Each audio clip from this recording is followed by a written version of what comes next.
Kejaksaan Negeri Lampung Tengah kembali menetapkan tersangka lain dalam dugaan tindak pidana korupsi di Komite Olahraga Nasional Indonesia atau KONI, yakni SP, selaku Ketua PSSI Kabupaten Lampung Tengah periode 2022.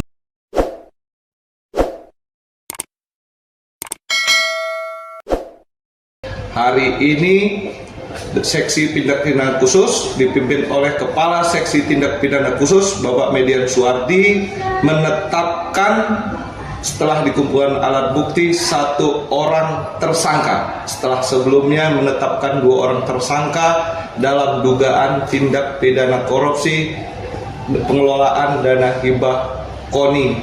Tersangka dengan inisial SP, jabatan dia selaku Ketua PSSI Kabupaten Lampung Tengah tahun 2022.